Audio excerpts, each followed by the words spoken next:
Jenius Medis. Lanjut lagi, jangan lupa like, komen dan share cerita ini ke media sosial yang sahabat punya. Terima kasih. Bab tahun 1471 sampai tahun 1474. Dia menggelengkan kepalanya dan menatap Meiyu di dalam kotak untuk beberapa kali lagi. Kemudian dia yakin bahwa dia tidak terpesona atau sedang bermimpi. Ada liontin giok yang begitu indah di dunia. Zai Qingsui merasa sangat luar biasa. Dia menoleh dan menatap Jericho Lee dengan nada gemetar. Apakah ini benar-benar untukku? Yah, itu hanya batu giok biasa. Bukan hal yang aneh. Di mata Jericho Lee, itu hanyalah senjata ajaib tingkat rendah. Senjata sihir tingkat rendah seperti ini, dengan kemampuannya, bisa dimurnikan sebanyak yang dibutuhkan asalkan ada bahannya. Giok biasa apa? Aku belum pernah melihat yang begitu indah. Betapa indahnya itu.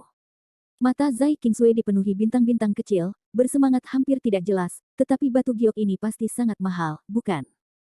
Di mana kamu mendapatkannya? Tinggalkan itu. Itu milikmu sekarang. Apakah kamu menyukainya? Jericho Lee tersenyum. Ya, tentu saja. Saya sangat menyukainya. Zai Qingsui dengan bersemangat mengambil liontin giok itu. Di matanya yang indah, hanya ada batu giok indah yang seterang bintang. Dia belum pernah melihat batu giok yang menakjubkan dalam hidupnya. Ini keajaiban. Baiklah, ayo mengemudi, ayo berangkat. Jericho Lee menunduk dan masuk ke dalam mobil. Oh, Zai Qingsui melambat dan melompat ke dalam mobil dengan gembira. Kemudian mobil dinyalakan dan menuju ke rumah Lee. Dalam perjalanan, Zai Qingsui menerima telepon dari neneknya. Nenek, ada apa? Kenapa aku tidak bisa menemuimu di pagi hari? Wenling bertanya dengan sedikit nada mencela. Oh, aku keluar untuk menemui seseorang. Zai Qingsui menjawab sambil tersenyum. Apakah itu Jericho Lee? Nada suara Wenling berubah. Ya, dia ada di dalam mobil. Kami sedang dalam perjalanan pulang. Zai Qingsui memandang Jericho Lee yang duduk di kursi belakang dengan gembira. Bagus. Wenling tampak sangat bahagia dan berkata, kembalilah dengan cepat. Aku akan memberitahumu bahwa banyak tamu terhormat akan datang ke rumah kita hari ini. Kita semua di sini untuk Jericho Lee. Ah. Zai Qingsui tertegun dan mendatangi Jericho Lee. Apa yang sedang terjadi? Bagaimana dia bisa bingung? Baru saja hendak menanyakan apa yang terjadi, Wenling segera menutup telepon. Zai Qingsui memandang Jericho Lee dengan wajah bingung. Jericho Lee, nenekku bilang akan ada banyak tamu terhormat yang merayakan ulang tahunnya, tapi sepertinya semua orang datang untukmu. Tahukah kamu ada apa? Tentu saja, Jericho Lee tahu, tapi dia sama sekali tidak ingin berbicara dengan orang-orang itu. Mungkin dia sudah melihat kemampuanku. Jangan khawatir. Aku tidak ingin melihatnya. Baiklah. Zai Qingsui melihat bahwa dia jelas tidak ingin menjelaskan, jadi tidak nyaman baginya untuk bertanya lebih banyak. Selain itu, dia baru saja mendapatkan batu giok yang indah, dan suasana hatinya sedang baik. Setengah jam kemudian, mereka kembali ke rumah Li. Li Chang dan Wen Ling sudah lama menunggu. Begitu mereka melihatnya, mereka menyambutnya dengan hangat. Kakek, nenek, aku kembali. Zai Qingsui keluar dari mobil sambil tersenyum. Ah, baru kembali, kembali saja. Li Chang tertawa dan menatap Jericho Lee. Jericho Lee berjalan di belakang dan tidak berkata apa-apa. Dia sepertinya tidak memperhatikannya sama sekali. Li Chang tidak malu. Dia menyapa orang-orang yang mengemudikan mobil ke tempat parkir, dan kemudian membawa mereka ke dalam ruangan. Pada saat yang sama, dia memerintahkan para pelayannya untuk sibuk. Nenek, ini baru pagi. Kalau nenek ingin merayakan ulang tahun nenek, tidak perlu datang sepagi ini, kan? Zai Qingsui bertanya dengan sedikit aneh. Dulu, nenek baru mempersiapkan ulang tahunnya lebih dari pukul 8. Sekarang sudah lewat jam 6. Ini terlalu awal. Dia tahu Wenling dan Li Chang tidak tertidur sepanjang malam setelah mereka melihat metode Jericho Lee kemarin. Mereka sedang memikirkan cara meringankan hubungan mereka dengan Jericho Lee. Di pagi hari, ketika Zai Qingsui bangun, mereka mendengar berita tersebut dan menduga bahwa Zai Qingsui pasti keluar untuk mencari Jericho Lee, jadi mereka tidak berani tetap di tempat tidur dan bangun pagi untuk menunggu di luar. Tentu saja, hal semacam ini tidak akan dijelaskan kepada Zai Qingsui. Wen Ling tersenyum. Selain itu, akan ada banyak tamu terhormat hari ini. Kita tidak bisa mengabaikan mereka. Jadi, Zai Qingsui tidak banyak berpikir dan mengangguk. Pada saat ini, Wenling tiba-tiba menyadari bahwa Zai Qingsui memegang sebuah kotak kecil di tangannya. Qingsui. Apa yang ada di tanganmu? Ini adalah hadiah dari Jericho Lee. Aku menyukainya. Zai Qingsui dengan senang hati membuka kotak kayu kecil itu. Begitu kotak kayu itu dibuka, cahaya redup keluar, seperti pita sutra, yang sangat indah. Ini adalah... Wenling tertegun. Nenek, ada apa denganmu? Zai Qingsui tertegun dan memandangnya dengan aneh. Li Chang mendekat dan melihat liontin giok itu dengan mata lurus. Tenggorokannya berguling dan dia bertanya dengan suara yang luar biasa, Qingsui, kamu baru saja mengatakan Jericho Lee memberimu liontin giok ini. Iya. Bagaimana dengan hadiah yang baru saja dia berikan padaku pagi ini, bukan? Zai Qingsui tidak mengerti nilai dari liontin giok ini. Dia hanya tahu kalau itu indah dan akan menunjukkan temperamennya saat memakainya. Wanita selalu tidak tahan terhadap hal-hal indah. Itu bagus. Wenling memandang Jericho Lee dengan penuh semangat, Qingsui, aku turut berbahagia untukmu. Kamu harus merawat liontin giok ini dengan baik dan jangan pernah kehilangannya. Zai Qingsui mengangguk. Li Chang terlihat rumit dan menatap Jericho Lee. Dia tiba-tiba menghela nafas sedikit. Setahunya, Jericho Lee sepertinya sudah lama punya pacar. Kalau tidak, Zai Qingsui dan Jericho Lee sangat cocok. Pada pukul 9 pagi, orang-orang yang datang ke Wenling untuk merayakan ulang tahunnya datang silih berganti. Namun yang mengejutkan, kali ini terjadi pertempuran besar. Tak kurang dari 20 mobil mewah seperti Bentley dan Rolls-Royce. Saya seorang pria besar yang jarang terlihat oleh orang lain hari ini. Mengapa begitu banyak orang di sini? Sungguh berlebihan. Zai Qingsui tampak bingung. Meskipun keluarga Li memiliki sedikit reputasi di kota Nanan, hal itu tidak mengganggu banyak tamu terhormat. Ketika orang-orang dari bus memasuki pintu, Zai Qingsui mengetahui bahwa orang-orang tersebut adalah selebriti lokal, bahkan beberapa selebriti terkenal di kota terdekat. Beberapa di antaranya jauh lebih terkenal dibandingkan Li Chang dan Wenling. Mengapa mereka semua ada di sini?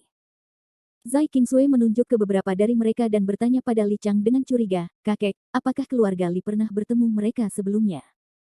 Tidak, Li Chang menggelengkan kepalanya dan memandang para selebriti itu dengan heran.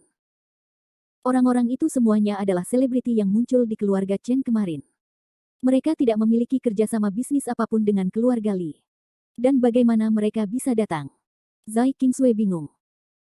Li Chang dan Wenling saling memandang, tetapi mereka tahu betul, tetapi pada saat ini, mereka tidak mudah untuk dijelaskan. Apakah Tuan Li ada di dalam? Pada saat ini, seorang pria menyerbu masuk ke dalam villa sambil berteriak. Siapa kamu? Zai Qingsui menyambutnya dengan keraguan. Wajah segar lainnya. Apa masalahnya? Orang-orang ini belum pernah bertemu keluarga Li sebelumnya. Zai Qingsui tidak mengira orang-orang ini ada di sini untuk merayakan ulang tahun Wenling. Keluarga Li tidak memiliki banyak wajah. Bab 1472. Saya Liu Ren, Presiden Tianshui Internasional. Pria paruh baya itu memperkenalkan dirinya dengan senyuman di wajahnya. Oh, Tuan Liu, silakan masuk, kata Zai Qingsui sambil tersenyum, tetapi menemukan bahwa begitu Liu Ren masuk, matanya mengamati bolak-balik di ruang tamu, seperti mencari seseorang. Dia sudah lama tidak berada di Leng, maaf, Tuan Liu, apakah Anda sedang mencari seseorang? Ya, apakah Tuan Li ada di dalam? Liu Ren bertanya dengan cemas. Tuan Li. Zai Qingsui mengedipkan matanya dan dengan cepat menjawab, apakah kamu mencari Jericho Li? Dia menoleh ke belakang dan menyapu ruang tamu, hanya untuk menemukan bahwa Jericho Li sedang duduk sendirian di sudut, dengan mata terpejam, dan tidak ada yang memperhatikannya. Di sampingnya berdiri beberapa selebritis berpakaian bagus, yang sepertinya tidak berani maju untuk mengganggunya. Apa-apaan? Zai Qingsui tercengang lagi, memikirkan bagaimana situasinya. Dia memperhatikan bahwa begitu para selebritis ini memasuki ruangan, mereka langsung menuju ke posisi di mana Jericho Lee berada. Jelas sekali mereka datang ke Jericho Lee. Ternyata sebelumnya Wenling benar. Dia di sana. Bolehkah aku meneleponnya? Zai Qingsui tanpa sadar menjawab. Tidak. Liu Ren dengan cepat melambaikan tangannya, ekspresi tersanjung, tidak, saya hanya ingin tahu bahwa Tuan Li ada di sini. Jangan ganggu Nona Zai. Jawaban seperti ini membuat Zai Qingsui semakin bingung. Apa yang dilakukan Jericho Lee? Tampaknya kagum padanya. Silakan masuk ke dalam, Tuan Liu. Zai Qingsui hanya bisa meminta orang untuk masuk ke dalam. Ketika sekelompok selebriti melewatinya, semua orang memperhatikan liontin giok di lehernya. Matanya sangat fanatik dan saleh. Zai Qingsui terkejut dengan reaksi ini. Nenek, mengapa mereka semua menatapku seperti ini? Zai Qingsui memegang liontin giok di tangannya. Dia baru saja memakainya secara khusus. Dia merasa sangat baik melihat. Tanpa diduga, itu menarik perhatian banyak orang. Saya sedang melihat liontin giok Anda. Bagaimanapun, ini sangat indah. Wenling berkata sambil tersenyum. Oh, jadi, kata Zai Qingsui sambil menghela napas lega, saya sangat ketakutan. Saya pikir ada sesuatu yang salah. Tapi liontin giok ini indah sekali. Tidak ada gunanya orang-orang menatapku seperti ini, bukan? Saya harus mengatakan bahwa intuisinya sangat akurat. Yah, nenek hanya bisa memberitahumu bahwa liontin giok ini sangat ajaib. Zai Qingsui semakin bingung. Dia selalu merasa liontin giok Jericho Li memiliki arti lain. Kali ini, Li Sao datang dan bertanya dengan sopan, Nona Zai, apakah liontin giok ini benar-benar milikmu sekarang? Ya, Jericho Li telah diberikan kepadaku. Itu pasti milikku. Zai Qingsui memandangnya dengan bingung, apa masalahnya? Tidak masalah, Li Sao dengan cepat melambaikan tangannya, menoleh untuk berdiskusi dengan Duta Besar Newman dan Dilan, berbalik dan berkata sambil tersenyum, saya punya permintaan. Saya tidak tahu apakah Nona Zai akan setuju. Permintaan apa, kata Anda? Saya melihat apakah saya bisa setuju. Zai Qingsui tidak berani bingung dan menyetujui permintaan pihak lain. Dia mendengarkannya terlebih dahulu. Nona Zai sudah mengenalku sejak lama. Sebagai anggota keluarga Nanyang Guoli, aku bersedia membayar liontin giok ini atas nama seluruh keluarga. Maukah kamu melepaskan cintaku? Li Sao adalah seorang pengusaha.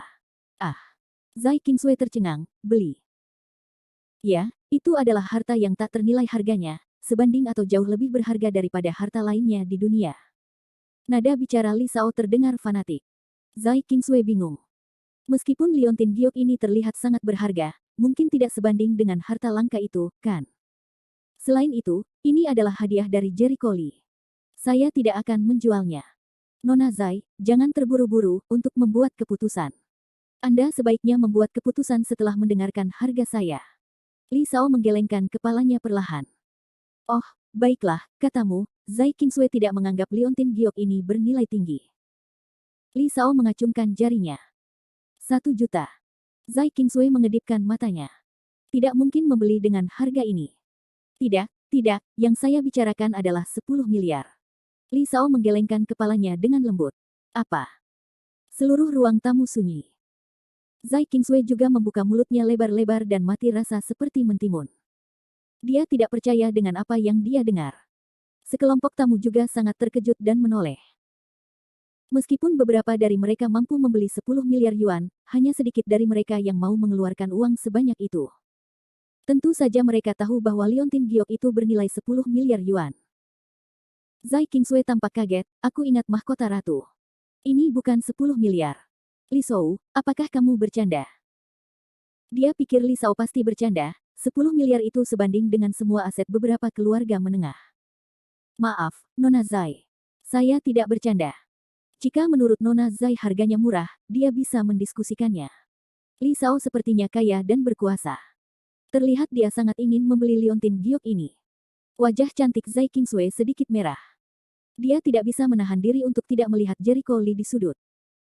Dia tiba-tiba menutupi dadanya dengan tangannya dan menggelengkan kepalanya. Tidak. Ini hadiah dari Jericho Li. Aku tidak tahu kenapa harganya begitu mahal, tapi aku tidak bisa menjualnya. Itu tidak cukup menarik. Dia akhirnya mengerti bahwa orang-orang ini pasti mengetahui rahasia liontin giok ini. Sebagian besar hal yang tidak dia ketahui terjadi dalam 2 hari ketika Jericho Li pergi. Kalau tidak, orang-orang yang tidak ada hubungannya dengan keluarga Li akan datang jauh-jauh. Mendengar ini, Li Sao menunjukkan kekecewaannya dan menghela nafas tak berdaya, karena ini masalahnya, tidak mungkin. Dia menoleh ke Newman dan Dilan dan menggelengkan kepalanya. Mereka juga kecewa. Sepertinya tidak realistis membeli liontin giok ini dengan uang.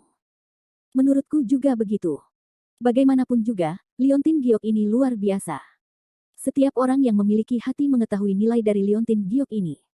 Pada saat yang sama, mereka menjawab, untungnya lebih sedikit. Sebenarnya, sebaiknya kita fokus pada Tuan Li, dan berikan dia apa yang dia suka. Mungkin dia bisa menjual harta kepada kita segera setelah dia bahagia. Mata Li Shao berbinar, ya. Aku hampir lupa. Dia berkata sebelumnya, dia punya begitu banyak harta. Selama kita bisa berbicara baik dengannya, kita mungkin tidak bisa mendapatkan apa yang kita inginkan dalam perjalanan ini, kata Delan sambil tersenyum. Li Shao mengangguk, baiklah, itu saja. Kalian berdua pergi untuk berkomunikasi tidak, sebaiknya aku pergi sendiri. Saya tidak ingin didahulukan. Li Jericho Li, yang duduk di sudut, menutup matanya. Meskipun dia menutup matanya, dia dapat dengan jelas merasakan bahwa ada orang-orang di sekitarnya. Masing-masing dari orang-orang ini adalah hantu, dan mereka ingin maju ke depan, dan mereka takut untuk maju. Mengganggunya dan membuatnya marah. Itu lucu juga. Tapi Jericho Lee sama sekali tidak memperhatikan orang-orang ini. Dia terus tertidur dan menutup matanya. Lagi pula, orang-orang ini tidak memiliki keberanian untuk mengganggunya. Jika Anda mengganggunya, konsekuensinya akan serius. Bab 1473. Dengan cara ini, waktu masih tersisa hingga tengah hari. Di awal pesta ulang tahun, para tamu satu demi satu memberikan hadiah kepada Wen Ling, namun mereka jelas-jelas linglung, dan perhatian mereka masih tertuju pada Jericho Lee. Dengan kata lain, beberapa dari mereka cukup khawatir dengan hadiah apa yang akan diberikan Jericho Lee. Jericho Lee, jangan tidur, bangun. Zai Qingsui memandang Jericho Lee yang tertidur tanpa berkata-kata. Jericho Lee perlahan membuka matanya, siang. Kamu punya ide bagus. Zai Qingsui memutar matanya. Dia yakin pria ini pasti sengaja melakukannya. Jelas sekali ada begitu banyak orang di ruang tamu. Bagaimana dia bisa tidur? Dia hanya berpura-pura tidur dan tidak mau memperhatikan tamu-tamu tersebut. Jericho Lee menguap dan menggeliat, apakah kamu sudah makan? Zai Qingsui tidak bisa berkata-kata. Tingkat berpura-pura bodoh orang ini terlalu rendah. Jericho Lee mengeluarkan sebuah kotak kayu kecil dan menaruhnya di tangan Zai Qingsui. Ini hadiah untuk nenekmu. Berikan padanya. Kenapa kamu tidak memberikannya sendiri padanya? Zai Qingsui berkedip. Tidak ada bedanya jika kamu memberikannya kepadaku. Jericho Lee tidak mau lari untuk ikut bersenang-senang. Sangat sepi untuk duduk sendirian di sudut. Lagi. Zai Qingsui meliriknya, mengambil hadiah itu dan pergi ke kerumunan. Nenek, ini hadiah ulang tahun Jericho Lee untukmu. Aduh. Wen Ling sangat gembira dan dengan senang hati mengambil alih kotak itu. Dia membukanya dan melihat ada burung phoenix giok di dalam kotak, yang penuh dengan warna hijau pirus. Itu mengeluarkan udara padat yang samar, seolah-olah awan berputar dan naik. Ya Tuhan, apakah ini harta karun juga? Persis seperti liontin giok itu. Semua tamu di sekitar menghirup udara sejuk, menunjukkan rasa iri yang kuat dan warna berapi-api, berharap untuk merebut jade phoenix. Wen Ling terkejut. Jari-jarinya gemetar dan dia memegang jade phoenix di tangannya. Ya Tuhan, bagaimana aku bisa mendapatkan rejeki yang begitu besar? Meskipun giok phoenix ini tampaknya tidak sehebat liontin giok Zai Qingsui, itu sudah cukup membuat Wen Ling gembira. Para tamu sangat iri sehingga mereka menoleh dan menatap Jericho Lee yang sedang tertidur. Mereka berpikir bahwa mereka harus menemukan alasan untuk mendapatkan harta karun darinya. Bagus. Li Chang melompat dengan semangat dan berkata, cepat simpan semuanya, terima kasih banyak. Terima kasih, Tuan Li. Wen Ling mengatakannya dari lubuk hatinya.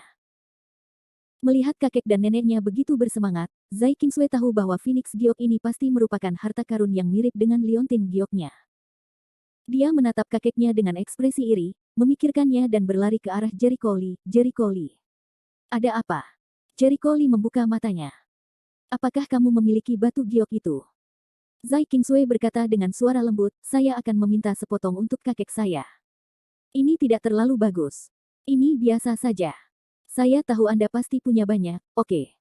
Gadis ini, dia sangat menawan. Jericho Lee memutar matanya dan berkata, aku sudah kehilangan banyak hal. Hihi, aku akan membelikanmu banyak batu giok di masa depan, sehingga kamu bisa membuat banyak batu giok yang berharga, kata Zai Qingsui.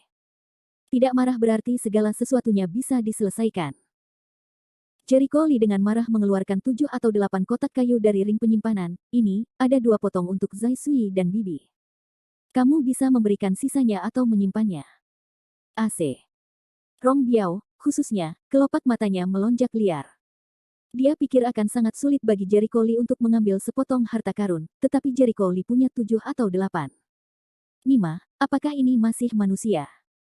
Apakah Jericho Lee ahli dalam pemurnian senjata? Ya, itu pasti. Hanya mereka yang mahir dalam memurnikan senjata yang dapat menghasilkan begitu banyak senjata ajaib. Banyak. Zai Kingsway juga terkejut. Jika kamu tidak terburu-buru, jangan coba-coba memerasku lagi. Situasiku sedang buruk, oke. Tentu saja ini hanya lelucon. Sebelumnya, Jericho Lee baru saja membeli kalsedon dan kaca untuk menanam batu giok, yang harganya tidak kurang dari 20 atau 30 yuan. Harganya hanya 7 atau 8 dolar. Tentu saja, Jericho Lee sangat jelas tentang kebenaran bahwa uang tidak bocor, tetapi perbedaannya adalah dia tidak mempedulikannya sama sekali. Bagaimanapun, tidak ada yang bisa mengancamnya. Baiklah, aku tidak akan mengganggumu, istirahatlah yang baik. Zai Kingsway pergi dengan gembira membawa setumpuk kotak. Ini dia, kakek. Dengan jari gemetar, Li Chang mengambil alih kotak kayu itu. Ketika dia membukanya, dia melihat bahwa itu adalah sepotong naga giok kaca yang sangat indah. Seluruh tubuhnya sebening air, memancarkan sentuhan ungu, seperti rasa hormat dari 5 yang ke-9. Kingsway, terima kasih untukku. Li Chang sangat bersemangat hingga dia hampir tidak bisa berbicara, dan matanya sangat gembira. Itu benar-benar senjata ajaib yang nyata. Wajah Rong Biao terkejut, dan dia mengagumi Jericho Lee di dalam hatinya. Dia terkejut ketika mengetahui Jericho Lee bisa membuat pil, tapi sekarang dia tahu bahwa Jericho Lee juga bisa membuat senjata ajaib. Monster macam apa ini? Tidak. Aku pasti memiliki hubungan yang baik dengannya. Tolong beri aku nasihat. Rong Biao benar-benar tidak bisa duduk. Teng Di berdiri dan dengan berani berjalan ke arah Jericho Lee. Jericho Lee merasa sepertinya ada seseorang di depannya. Dia membuka matanya dan berkata, kenapa kamu lagi? Saya tidak tahu apakah saya benci diganggu saat saya tidur. Tuan Lee, mohon jangan marah. Aku hanya mengaguminya. Postur tubuh Rong Biao sangat rendah, hampir berlutut. Jericho Lee melambaikan tangannya, apa yang kamu kagumi dariku? Aku tidak butuh kekagumanmu. Anda harus pergi dan mengagumi orang lain. Rong Biao sama sekali tidak merasa malu. Dia tampak penuh hormat. Dia berlutut di tanah dan bersujud, saya tahu saya bodoh dan tidak layak menjadi murid Li Tianxi, tapi tolong beri saya nasihat. Ruang tamu sepi. Semua orang memandang Rong Biao yang berlutut di tanah. Jericho Lee sedikit terdiam. Dia menarik telinganya. Saya tidak mengatakan itu sebelumnya. Saya tidak suka kualifikasi Anda. Saya bukan seorang kolektor kain. Rong Biao terkenal sebagai penilai harta karun. Dia adalah tamu kehormatan di tempat lain. Jericho Lee berani mengatakan bahwa dia punya 3 kata untuk memungut sampah. Rong Biao tidak marah sama sekali. Dia dengan hormat bertanya, saya tahu apa yang dikatakan Li Tianxi, tetapi tidak mungkin bagi saya untuk mencapai prestasi dalam seni bela diri atau melakukan hal lain dalam hidup ini, kecuali seseorang memberi tahu saya. Tolong beri saya kesempatan ini. Jericho Lee berkedip dan menatap orang ini. Terlepas dari hal-hal lain, orang ini benar-benar tulus. Setidaknya dia jauh lebih baik daripada mereka yang dangkal dan terbelakang. Jericho Lee tidak berdaya, oke. Mendengar pidatonya, Rong Biao sangat gembira dan dengan cepat bersujud untuk mengucapkan terima kasih atas ucapannya. Kebaikan, jangan terburu-buru mengucapkan terima kasih dulu. Anda mungkin tidak dapat memahami apa yang saya katakan. Saya hanya mengatakannya sekali, tetapi terserah Anda apakah Anda dapat memahaminya atau tidak. Kata-kata buruk Jericho Lee didahulukan. Saya mengerti bahwa jika saya benar-benar tidak dapat memahaminya, saya seharusnya tidak membuat prestasi apapun. Rong Biao berpikiran terbuka, baiklah, dengarkan. Bab 1474. Rong Biao segera mengangkat telinganya karena takut kehilangan kata-kata penting. Mata Jericho Lee menyapu sekelilingnya. Pertama, budidaya seni bela diri Anda hampir tidak ada kemajuan.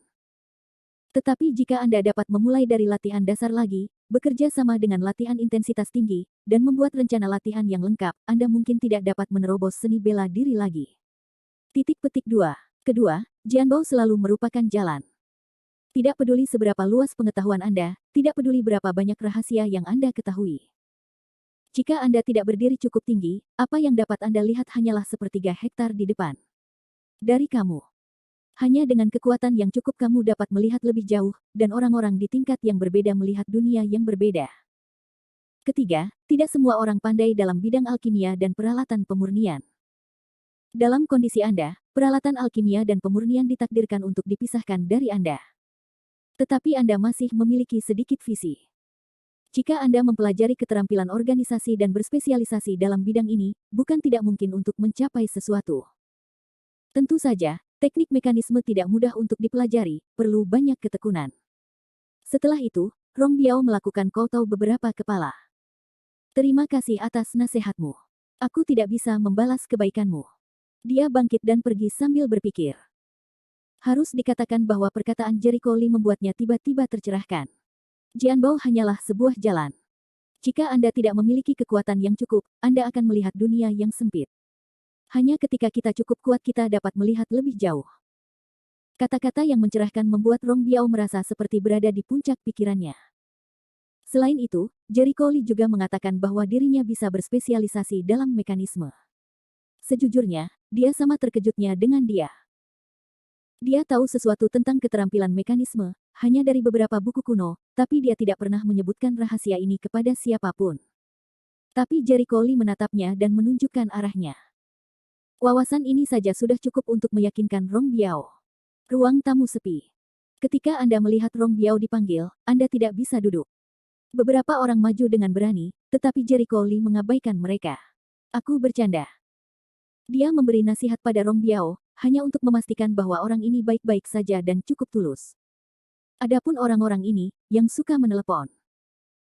Sore hari, kembali ke kota Chuanzong. Jericho Lee langsung masuk ke kamar tidur, mengambil beberapa barang dan meninggalkan rumah Zai menuju pegunungan di luar kota. Setelah mendapatkan Long Xinzi, dia tidak sabar untuk menggunakan Long Xinzi untuk memurnikan buah pohon hantu wajah manusia. Sejak dia mendapatkan buah pohon hantu di pelelangan, dia selalu ingin menggunakan buah tersebut untuk memurnikan semangatnya.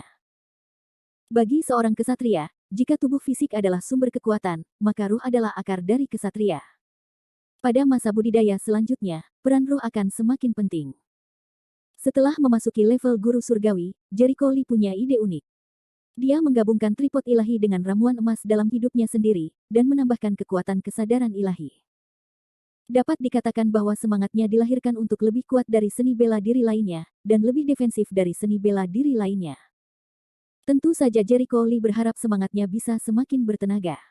Lagi pula, tidak ada seorang pun yang tidak ingin memiliki kekuatan yang lebih kuat. Mengambil buah Long Xinzi dan Ren Yang Wishu, Jericho Lee menarik napas dalam-dalam, ini dia. Pertama-tama, dia menyiapkan barisan kecil di depannya. Efek dari susunan ini adalah untuk melindungi bau bahan obat. Pada saat yang sama, ia juga memiliki efek pertahanan yang besar, agar tidak menarik perhatian binatang buas atau prajurit lain saat memurnikan bahan obat. Setelah pengoperasian susunan, dia dengan lembut mencubit buah pohon hantu dan menjatuhkan setetes jus ungu hitam ke tanduk Long Xinzi. Kotoran. Perubahan ajaib terjadi. Long Xinzi tampak hidup. Jantung berdetak kencang, dan udara padat samar naik dari tanduk. Jericho Lee dengan cepat mengarahkan udara padat ke dalam tripod merah, dan secara bertahap mengembun menjadi awan ungu. Ini layak menjadi Long Xinzi. Ini bukan hanya sumber daya alam, tetapi juga wadah pemurnian yang sangat baik. Awan ungu ini seharusnya melambangkan kekuatan obat dari pohon hantu wajah manusia dan Long Xinzi. Li Jericho Lee dengan cepat memeras sisa jus dari buah pohon hantu dan menjatuhkannya ke Long Xinzi. Awan ungu di dalam kuali semakin banyak. Ketika waktunya hampir tepat, mata Jericho Lee tertuju. Langkah selanjutnya adalah menggunakan kekuatan awan untuk memurnikan indera ketuhanan. Saat pikirannya bergerak, dia melihat dan melepaskan kesadaran ilahi untuk mendekati awan. Namun, begitu kesadaran ilahi menyentuh awan, dia merasa seperti jika kesadaran ilahinya telah ditelan ke dalam lautan api. Rasa sakit menyapu seluruh tubuhnya, dia dengan cepat memulihkan kesadarannya, dan sensasi terbakar menghilang. Kiss. Jericho Lee menarik napas. Meskipun dia sangat berhati-hati, kekuatan buah pohon hantu wajah manusia masih membuatnya merasa takut, ayo lagi. Dia melepaskan jejak kesadaran ilahi lagi. Ketika kesadaran ilahi menyentuh awan lagi, sensasi terbakar yang lebih bergejolak dan intens melanda. Kata Jericho Lee, sialan. Betapapun menyakitkannya, kita masih harus bertahan. Memilih untuk mundur kali ini, tapi bersikeras. Jika Anda ingin mendapatkan kekuatan besar, Anda harus membayar harga yang sesuai. Dia tidak boleh membiarkan semangatnya menjadi penghalang dalam perjalanan latihannya di masa depan. Sedikit. Setelah tes pembakaran pertama, Jericho Lee segera mengerahkan lebih banyak kesadaran ilahi untuk menyentuh awan. Keringat sebesar kacang keluar dari keningnya, yang membuatnya pucat, dan aura di tubuhnya juga cepat terkuras, namun ia masih mengertakkan gigi. Datang lagi. Sepertiga lagi. Semua. Setelah terbakar berulang kali, dia jelas merasakan kesadaran ilahinya menjadi lebih halus dan kuat. Tentu saja rasa sakit yang dideritanya juga tidak terbayangkan. Tepat ketika Jericho Lee mengira dia akan berhasil, situasinya tiba-tiba berubah. Perasaan membara di lautan pengetahuan telah lenyap, digantikan oleh hawa dingin yang belum pernah terjadi sebelumnya. Kis, Jericho Lee menghela nafas dan terkejut, ada apa? Kenapa tiba-tiba dingin sekali? Petik 2. Jericho Lee segera merasa seluruh tubuhnya akan membeku. Kontras kuat yang dibawa oleh pertukaran dingin dan panas membuatnya nyaris tak terkendali. Apakah ini kekuatan dingin yin asli dari pohon hantu berwajah manusia? Pantas saja tidak ada yang berani menggunakannya dengan mudah. Pembakaran sebelumnya merupakan siksaan yang tidak manusiawi, belum lagi suhu dingin yang ekstrim sekarang, yang tidak mungkin ditanggung oleh orang biasa. Raosi Jericho Lee bertanya pada dirinya sendiri bahwa dia memiliki kemauan yang luar biasa dan hampir memiliki ide untuk menyerah. Tentu saja, meskipun kekuatan pohon hantu wajah manusia sangat buruk, pemurnian kesadaran ilahi juga cukup jelas. Jericho Lee dapat merasakannya. Kesadaran ilahi menjadi semakin ringkas dan kuat dengan kecepatan yang terlihat bahwa penggunaan buah pohon hantu wajah manusia dapat memperoleh kekuatan yang sangat kuat, namun resikonya sangat tinggi.